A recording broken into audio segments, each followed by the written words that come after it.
राम राम हरे हरे।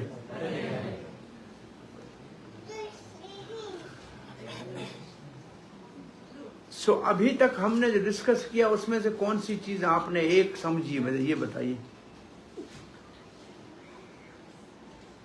कुछ एक बताइए आपने समझी तो से आगे बढ़े।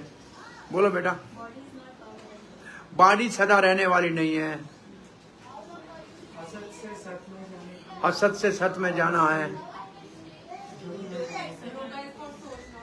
Yoga is for soul not for body. अगर ये एक लाइन आज हम समझ लें तो भी बहुत बड़ा फायदा है। It means we must practise yoga but not for body but for soul. तो सोल के जो योगा करेंगे तो दुख से मुक्त करेगा। बॉडी के लिए योगा करेंगे तो हो सकता है कि बॉडी के दुख से मुक्त करे, लेकिन इकोनॉमिकली परेशानी बढ़ाएगा। मैं आपको पहले ही बताया ना कि योगा जो क्लब हैं, पहले तो प्रभुपाद जी एक बार लिखते हैं योगा के लिए लिखा है एकांत में जाओ, नदी के किनारे पे बैठो, आसन नीचे बिठाओ। ये कहाँ लिखा है कि ऐसी कमरे में योगा करो? कहाँ लिखा है ऐसी हाल में योगा करो? कहाँ लिखा है कि आपका फोन पे इंटरनेट भी चल रहा है और आप योगा कर रहे हो? ये कहाँ योगा लिखा है बताओ? तो योग कैसे होगा यहाँ बताओ? योग में डिस्ट्रैक्शन नहीं होना चाहिए, और यहाँ टेलीविजन चल रहा है और हम योगा कर रहे हैं। ये क्या योगा है? कौन सा योगा है? तो इस श्लोक में जो कहा है वो प्रैक्टिकल एक स्टेज आप योगा का ले लीजिए। युक्त आहार विहारस्य। युक्त आहार का मतलब जितना आवश्यक है। किसके लिए? ये लिखा है आयुर्वेद ने, हित भुक, मित भुक और ऋत भुक। हित भुक का मतलब वो खाओ जो आपके हित में है। मित भुक का मतलब जितना जरूरी है उससे थोड़ा कम खाओ। और ऋत भुक का मतलब सही कमाई से खाओ। तीसरा बहुत इंपॉर्टेंट है, मोस्ट इंपॉर्टेंट है, वो खाओ जो आपने अपनी सच्ची कमाई से खाया है। इस बात के ऊपर मेरे को याद आता है एक बात। एक बार कहीं भंडारा, आपको सुना है भंडारा किसको कहते हैं? Free food distribution. तो बड़े मंदिरों में, हरिद्वार में जाएं, वृंदावन में जाएं, लोग आते हैं और लोगों को बहुत कुछ प्रसाद खिलाते हैं।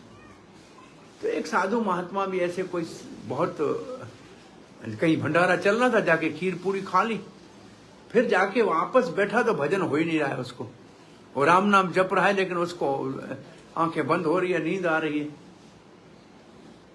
और नींद आ रही है क्या, नींद आती है, फिर स्वप्न में देख रहा है कोई लड़की खड़ी है,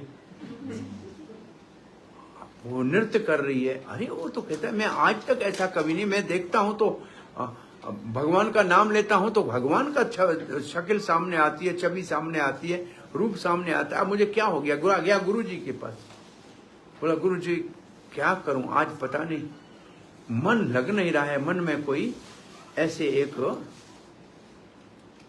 कोई दुखी लड़की है, पता नहीं कौन है, वही आ रही है। कहा कि कहां से भोजन करके आओ? आज भंडारे में गया था। बोला पूछ के आओ कि भंडारा किसने कराया, क्यों कराया? तो वहां पूछने गया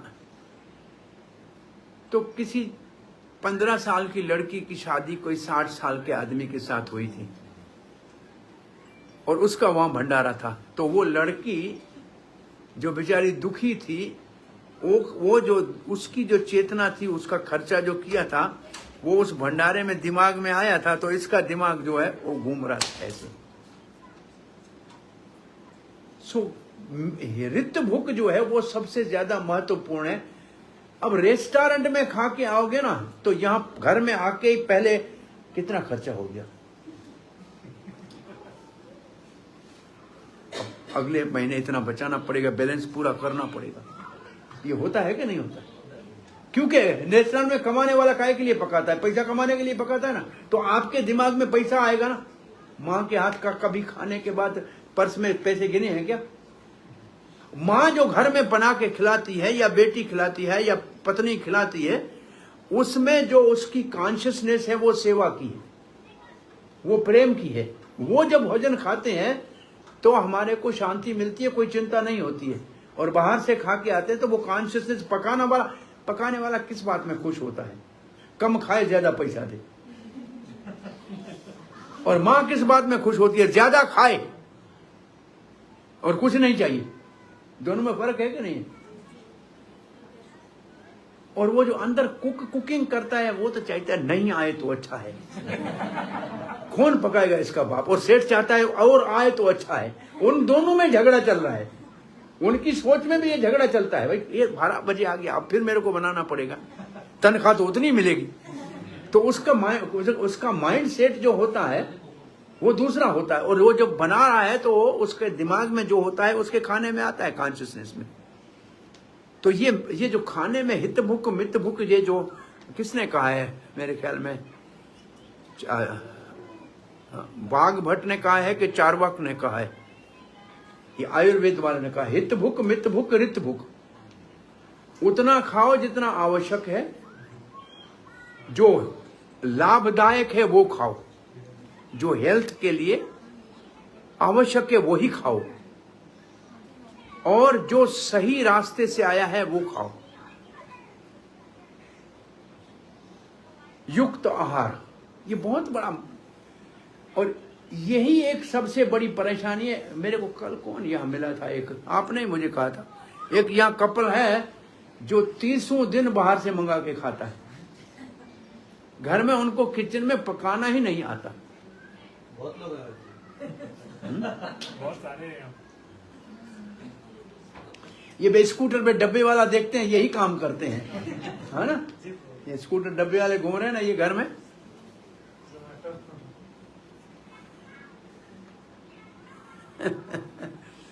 कैसे बनता है अगर एक बार देख लो जाके पीछे तो कभी नहीं खाओगे, लेकिन देखा नहीं है इसलिए खा लेते कि टेस्टी है।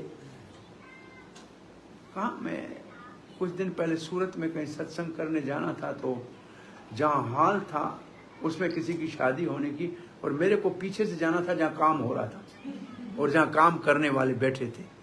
और वहाँ कैसे तरह से सब्जी काट रहे थे, कौन काट रहे थे, और उन लोगों को देखने और उस चीज को देखने के बाद वो सजे हुए, तो खाने का तो अच्छा लगता है, लेकिन बनाने वाले को कभी देखो तो फिर आप कभी नहीं खाओगे। कौन बनाने वाले हैं? पहले का जमाने में कहा करते थे कि शादी में घर में अपने माताएं बनाती थी और नाचने के लिए बाहर वाले मंगाते थे। अब घर वाले नाचते हैं और बाहर वाले कमाते हैं। उल्टा हो गया कि नहीं हो गया? घर वाले नाचते हैं और बाहर वाले पकाते हैं।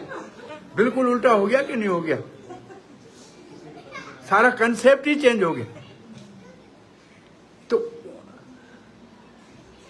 It is better to eat simple at home. अच्छा है। युक्त आहार का मतलब है जरूरी खाओ, घर में खाओ, अच्छी तरह से खाओ। रेस्टोरेंट वाले नाराज हो जाएंगे, लेकिन मैं क्या कर सकता हूं।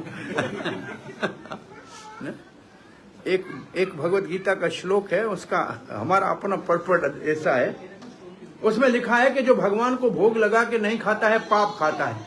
लेकिन पाप के बाद लिखा है, अघम भी लिखा है, पापम भी लिखा है, 2 लिखा है। कौन सा श्लोक है, किसी को याद है? कौन सा श्लोक है? कैसे है? यज्ञार्थ कर्माणु अन्यत्र कर्म बंधन, नहीं दूसरा है। यज्ञ शिष्टासन चंतो मुच्यन्ते सर्व क्लबशः ये पचंती आत्म कारणात्, ये पचंती आत्म कारणात्। हाँ, भुंकते अघम पापम। अघम और पापम दोनों। अब अघम का मतलब क्या है? अघ का मतलब भी पाप है, अघ मीन्स सिन, और पाप का मतलब ही पाप है। तो किसी ने मुझे कहा कि इसमें 2 बातें क्यों लिखी है? भाई जो अपने घर में पकाए और भगवान को भोग न लगाए तो हुआ पाप।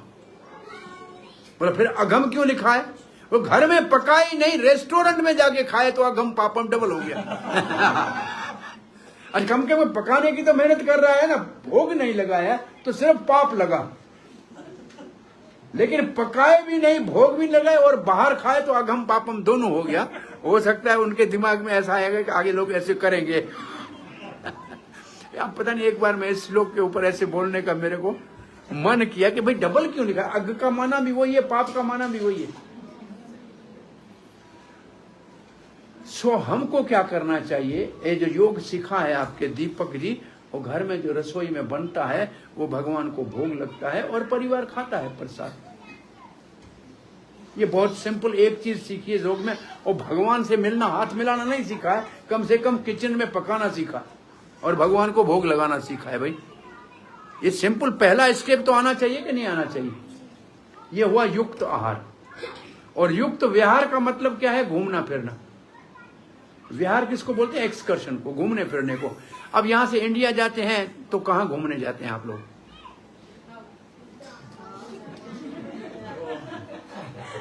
भाई भैया, नहीं तो यहां से ज्यादा पैसे बच गए तो यूरोप जाएंगे घूमने। हाँ, अब विहार कहां, क्या बोला, जॉर्जिया। अच्छा, जॉर्जिया रशिया का पुराना हिस्सा था, उसमें जाते हैं। ऑन अराइवल वीजा है, जॉर्जिया चले जाते हैं। और हाँ, स्विट्जरलैंड जाते हैं कहीं भी। एक बार हम 4 धाम में गए थे बरसात की मौसम में, हिमालय को देखा तो एक हमारे साथ था उस वक्त, मेरे ख्याल में कनाडा से था, सिंधी एक था, वो बोला स्विट्जरलैंड मैंने कई बार देखा है, इतना सुंदर कहीं नहीं है।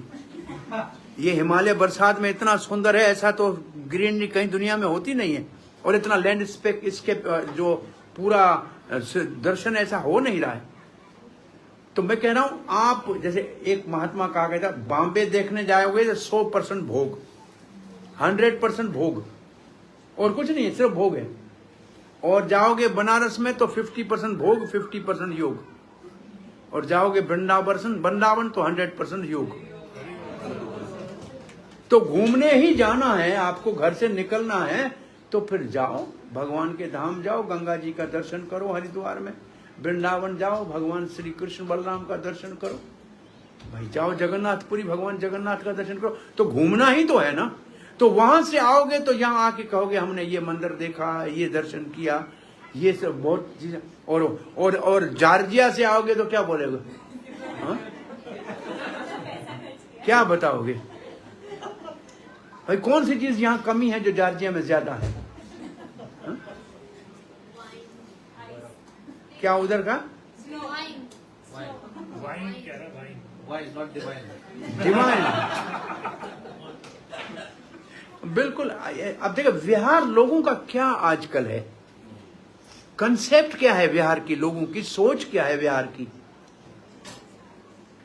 पैसा तो गंवाना ही गंवाना है दोनों जगह पे, लेकिन एक जगह पे पैसा गंवाने से डिवाइन और दूसरी जगह से वाइन, ये तो बहुत अच्छा है, हाँ? तो दोनों में इतना अंतर है। आइए गौतम जी क्यों उठ गए भाई।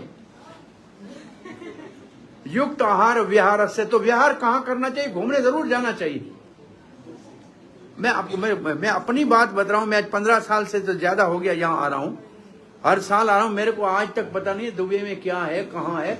मैं एक 607 का पता है मेरे को, एक जहाँ कथा ले जाते हैं वहां का पता है, बस इससे ज्यादा मुझे पता नहीं दुबई में क्या है। इस बार पहली बार मुझे कहा वो आप वो फाउंटेन देखने चलो। मैंने उधर होगा क्या, बोला पानी ऊपर जाएगा।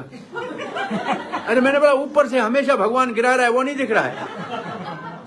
बोला वहां लाइट चलती है, वो तो बिजली चमकती है कि नहीं बरसात के समय में, ऊपर से बिजली चमकती है तब इतना पानी गिरता है, उसके लिए किसी ने नहीं देखा, भगवान को धन्यवाद नहीं किया। और वहां थोड़ी देर के लिए लाइट के साथ पानी जमता है, दुनिया इकट्ठी हो जाती है। अरे भाई भगवान ऊपर से जब वर्षा करता है तो कितनी वर्षा होती है, ये उतनी ऊपर से जाती है क्या, ये उतनी ऊपर तो नहीं जाती है ना। और इनकी लाइट वैसी तो नहीं है जैसी वो लाइट होती है, और साउंड भी उधर होता है बादल का। तो ये कंसेप्ट कहां से आई, कंसेप्ट ली भगवान से और नाम रखा अपना। क्यों भाई, न्यूटन ने पहली बार एप्पल गिरते देखा पेड़ से तो कहा कि मेरा ला है। क्यों, उससे पहले ऊपर में उड़ जाते थे आसमान में एप्पल, पहले ऊपर एप्पल नीचे नहीं गिरते थे क्या, पहले भी नीचे गिरते थे। तो फिर न्यूटन का ला क्यों है, भगवान का ला क्यों नहीं है। तो हमको आश्चर्य लगता है, देखने क्या जाते हैं? मुझे ये आज तक समझ में नहीं आई, क्या देखने जाते हैं भाई? जिस देखने से आपको पीस मिलता है, ऐसी कोई चीज मिलती है क्या वहां? और एंजाइटी बढ़ती है और कुछ भी नहीं होता। तो युक्त आहार विहारस्य युक्त चेष्टस्य, चेष्टा का मतलब एंडेवर आपका भी इतना नहीं हो कि सुबह से शाम तक पागल। मेरे को एक महात्मा कह रहा था, आजकल की आईटी इंडस्ट्री, उसका फार्मूला क्या है? एक आदमी को एम्प्लॉय करो, 2 की तनख्वाह दो, 3 का काम दो। आप लोग काम करते हैं जो, बताइए कि ये सच है कि नहीं? एक को एम्प्लॉय करो, 2 की तनख्वाह दो, बेचारा भाई आएगा जरूर, और 3 का काम दो सुबह से शाम तक, और रात तक परेशान करो। ये आज की, तो ये युक्त कहां से, ये युक्त चेष्टा कहां हुई? युक्त चेष्टा का मतलब टीचर की तरह जाओ, 2 घंटे पढ़ाओ, घर में आके सो जाओ आराम से। सबसे आसान जो सात्विक काम है वो युक्त ये है चेष्टा। भाई धंधा दुकान करना है, अपने टाइम पे जाओ, वो चलाओ, वापस आ जाओ। ऐसा नहीं कि सारा दिन उसी में लगे रहे पागलों की तरह। तो चेष्टा भी हमारी जो है वो मॉडरेट होनी चाहिए, टू एक्सट्रीम नहीं होनी चाहिए। और चौथा जो है वो तो यहाँ बहुत एप्लीकेबल है, युक्त स्वपन बोधस्य, सोना भी एवरेज होना चाहिए। ये कल मैं कह रहा था, पुरानी कहावत आपको याद है, आपने कभी सुना भी नहीं होगा, बच्चे हो, आपने सुना होगा, early to bed early to rise makes man healthy wealthy and wise. ये कभी किसी को याद है? अब कोई अर्ली सोता है, अर्ली उठता है, कोई हेल्दी है, कोई वेल्दी है, कोई वाइज है।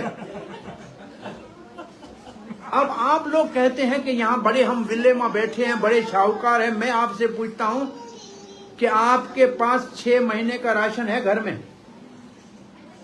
हाँ? आप गरीब से गरीब भारत में जाके किसी किसान के घर में देखो, 6 महीने का कम चावल होगा, होगा कि नहीं होगा? दाल होगी। और यहाँ 15 दिन का भी नहीं है, सुपरमार्केट में भागते रहते हैं। मैं अमेरिका में एक भक्त के घर में रुका हुआ था, मुझे बोला आज फार्मर मार्केट जाना है, क्या करेगा? मैंने बोला सब्जी लेने जाना है। बोला मेरे को भी ले चलो। मैंने बोला घुमा के आओ। मेरे को लेके गया, 40 किलोमीटर गए हम उधर, और उधर पहुंचे तो इसने कहा रे मैं कार्ड भूल के आया। फिर वापस आए 40 मिनट, घर से कार्ड लिया, फिर पैसे निकाले, फिर उसने लिया क्या? लौकी ली, तूरी ली, भिंडी ली, और ये सब लेके गाड़ी में रखा और पैसे दिए। बोला हम 1 वीक का मैंने परचेज किया है। मैंने बोला मेरे घर के सामने ठेले वाला रोज दे के जाता है और ताजा ही दे के जाता है, मुझे न जाना है न वीक की परेशानी है। तो बड़े अभी तो क्या चीज मुझे बोला बताए, तो कौन सी बड़ी बात कर रहे हो? ये तो ठेले वाला हमारे घर के सामने रोज लेके आता है और ताजा ऐसे दिखा के देता है, देखो ये पड़ा है। मैं सूरत में रहता, बोला ये जो कैरेट है ये कल वाले है, ये आज वाले। वो तो यहां तक बता रहा कि कल वाले चाहिए तो 5 रुपए किलो है, आज वाले चाहिए तो 10 रुपए किलो है। इतना फर्क है। तो मुझे बताइए कि ये क्या कर रहे हैं, कितनी परेशानी है। अरे वो चीज घर के दरवाजे में मिल रही है, न गाड़ी में जाना न कुछ करना, लेकिन फिर भी हम खुश। तो मैं क्या कह रहा था कि हम कौन से शाहूकार हैं, कोई समझ पैसे खाएंगे क्या? एक बार हमने प्रैक्टिकली देखा कि कर्फ्यू लगा कराची में, हमको 10 दिन घर से बाहर निकलने नहीं मिला, और घर में था 5 दिन का खाया, फिर क्या करें? अब पैसे तो पड़े हैं, सोना भी पड़ा है, खाएं क्या? रोटी तो नहीं है, आटा तो है नहीं। तो ये पुराने हमारे कोई पागल नहीं थे जो 12 महीने का घर में रखते थे, लेकिन आज कहीं रख नहीं सकते हो, आप तो जगह ही नहीं है रखने की। तो युक्त ये जो स्वपन बोधस्य, वो early to bed early to rise makes man healthy wealthy and wise, ये तो हमने डब्बे में डाल दिया कि नहीं डाल दिया? और ये भी एक पुरानी कहावत है, आज याद कर लो, ये श्लोक के साथ मिली हुई है, पढ़ा होगा आपने हमारे। Wealth is gone nothing is gone, बोलो बच्चों। Wealth is gone nothing is gone, health is gone something is gone, character is gone, everything is gone. अब ये पहले पढ़ते थे कि नहीं पढ़ते थे? अरे धन गया तो क्या हुआ, कल कमा लेंगे, कहीं आया कहीं तो हाथ का मैल है, ऐसे साफ करो आ जाएगा, ऐसे मानते थे बोल। हेल्थ चला गया तो थोड़ा परेशान होना चाहिए, और कैरेक्टर चला गया तो सब कुछ चला गया। अब लोग कहते कैरेक्टर जाए तो जाने दो, हेल्थ का देवाला निकले तो कोई बात नहीं, दवाई खा लेंगे, लेकिन पैसा चाहिए।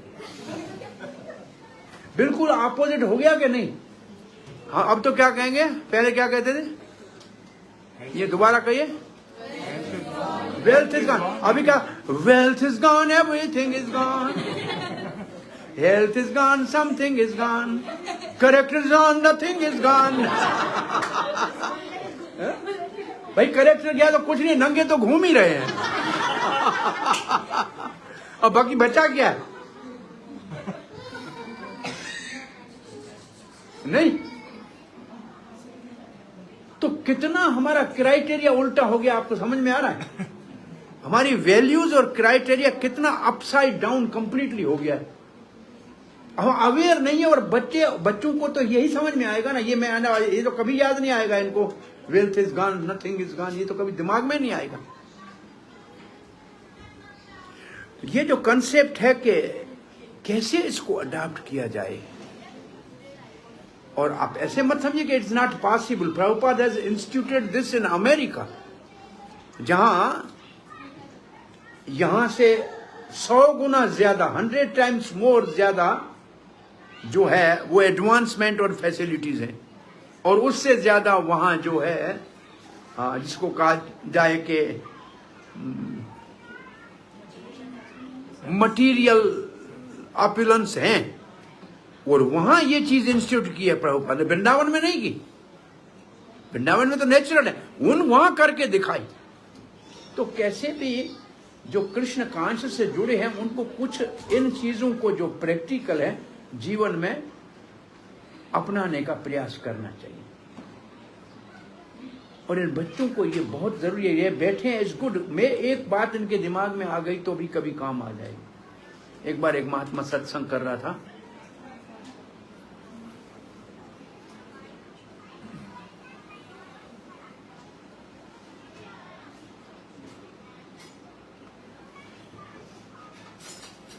वो कुछ कह रहा था कि लड़ाई झगड़ा नहीं करना चाहिए, प्रेम से रहना चाहिए। बच्चा भी बैठा था। घर गए तो पति पत्नी में झगड़ा हो गया। वो पति से नहीं बोले, पत्नी से बोले, और बीच में बेटा कहता है महाराज कह रहा था प्रेम से रहना चाहिए, झगड़ा नहीं करना चाहिए। और उस बेचारे को क्या पता, वो तो यही सीख के आया था। वो उधर जाके बोलो इधर से झगड़ा नहीं करना चाहिए, उधर से प्रेम करना चाहिए, और दोनों को हंसी आ गई कि हम सुन के आए थे, हमारे दिमाग में एक भी बात नहीं आई। बच्चा समझ के आया तो कम से कम हमारे को इस मुश्किल से बचा लिया। तो असल में बच्चों को ये चीजें कच्ची उम्र में पक्की करनी चाहिए कि ऑब्जेक्टिव आपका वेल्थ नहीं है, कैरेक्टर है। और दुनिया में ये मैं एक स्टोरी बता के कथा को पूरा करता हूँ, एक दूसरी जगह भी जाना है। ये नेपाल में एक वर्ल्ड हिंदू फेडरेशन की मीटिंग हुई थी। पूरी दुनिया के हिंदू लीडर आए थे। Hindu council of Kenya, Hindu council of this, ये सारे इकट्ठे हुए थे। वहां दो बातें थी, मैं दो बातें वो करके कथा पूरी करता हूं। पहली बात ये है कि बच्चों को आप ये ना समझो कि वो कुछ समझते नहीं है। आपके घर में जो कुछ हो रहा है वो सब जानते हैं।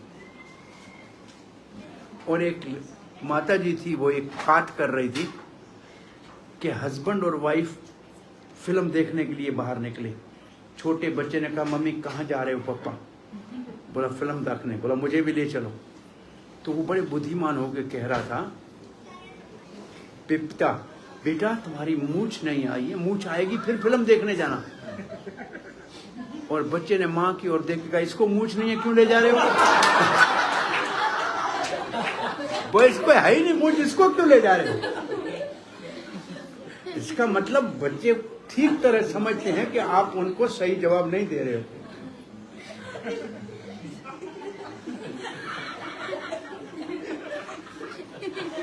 और दूसरी जो बात कही थी वो सुन लो। मैं अगर आपको कहूं कि मुझे पानी दो, तो भाई कैसे दोगे पानी? भाई दिग्विजय कैसे पेन लाओगे? भाई जीव कैसे लाओगे पानी? गिलास में लाओगे, बर्तन में लाओगे, कोई तो भाई समथिंग कंटेनर में लाओगे ना। तो ऐसे उन्होंने कहा कि जो ये जिसको चरित्र कहते हैं या कैरेक्टर कहते हैं या मॉरलिटी कहते हैं, ये कौन से कंटेनर में रहती है? मॉरलिटी कौन से कंटेनर में स्टे करती है? और जवाब ये आया, morality resides in spiritual container. अगर स्पिरिचुअलिटी होगी तो मॉरलिटी होगी, स्पिरिचुअल नहीं होगी तो मॉरलिटी नहीं होगी। जो पात्र है वो आध्यात्मिकता है, उसमें चरित्र टिकता है। ये जब बच्चे गुरुकुल में पढ़ने जाते थे ना, जब पढ़ के वापस आते थे तो गुरुजी उनको आखिर में ये 4 बातें बताते थे।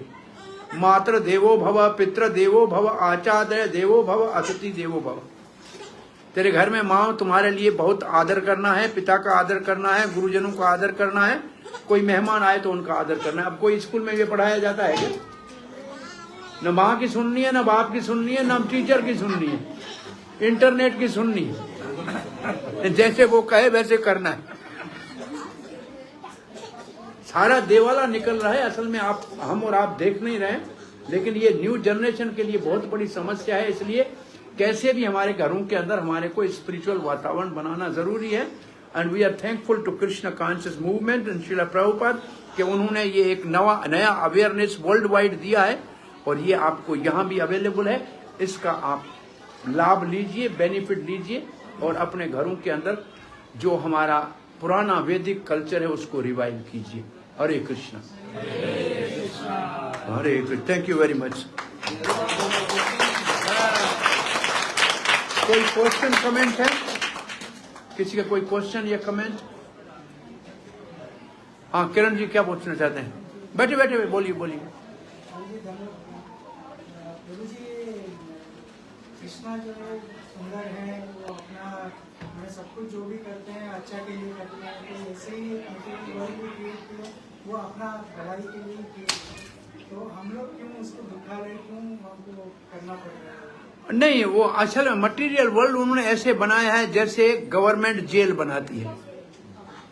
प्रिजन हाउस मटेरियल, जब भाई कोई किंग प्रिजन हाउस बनाता है किसके लिए? प्रिजनर के लिए। तो प्रिजनर को वो जो जब प्रिजन में जाते हैं तो उसको दुख मिलता है कि सुख मिलता है? हाँ, दुख ही मिलेगा ना। तो ये दुनिया को प्रिजन हाउस कहा गया है। जो डिसओबीडियंट थे भगवान के लॉ के, उनको यहाँ भेज दिया गया है। तो basically we are all prisoners, we have disobeyed the law of God. अब भगवान ने आके फिर कहा है चलो मैं आपको लॉ दोबारा बता रहा हूं। बोला कौन सा बता रहे? बोला आसान बता रहा हूं। चैतन्य महाप्रभु ने कहा अब तुमको इस प्रिजन से निकलना है तो हरे कृष्णा कृष्णा कृष्णा हरे हरे, हरे राम राम राम हरे हरे। बच्चा भी कह सकता है और सभी निकल जाएंगे। ये बहुत आसान है। So basically this material world is prison, therefore it is दुखालयम। बनाई तो किंग ने है, लेकिन है इस काम के लिए। Hare Krishna. Thank you very much. Hari बोल। जाना है? कोई और प्रश्न है क्या? कौन है?